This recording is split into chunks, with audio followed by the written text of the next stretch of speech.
Les pronoms. Un pronom est un mot qui remplace un nom ou un groupe nominal. Les pronoms permettent d'éviter les répétitions. Par exemple, « Je m'ennuie » dit Juliette à Nathan, peut être remplacé par « Je m'ennuie » lui dit-elle. Il existe tout d'abord les pronoms personnels. Tu connais déjà les pronoms personnels sujets que l'on retrouve en conjugaison, singulier je, tu, il, elle, on, ou pluriel nous, vous, il, elle. Mais ils ne sont pas tous sujets, comme me, te, le, la, lui ou elle apostrophe.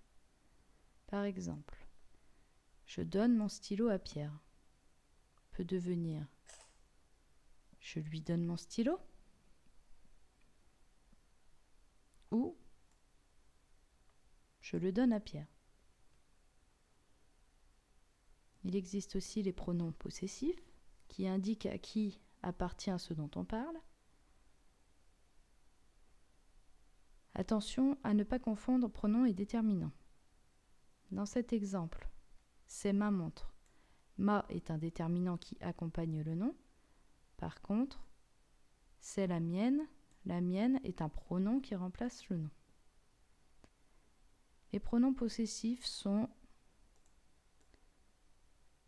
le mien, la mienne, ou les miens, les miennes, le tien, la tienne, ou les tiens, les tiennes, le sien, la sienne, etc.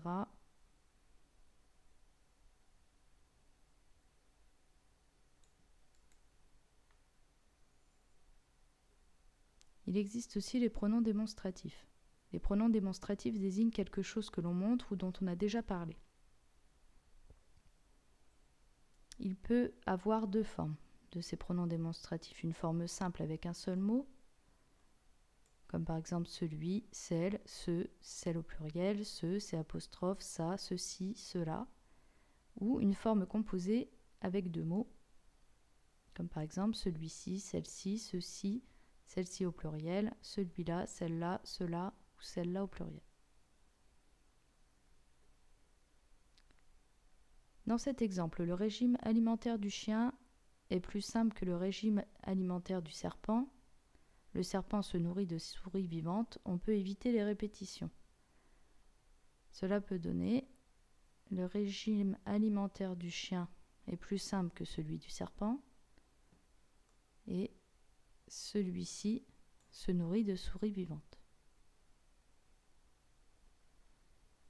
Les pronoms indéfinis renvoient à une quantité ou à un nombre imprécis. Au singulier, on a par exemple quelqu'un, quelque chose, n'importe quoi, chacun, aucun, certains.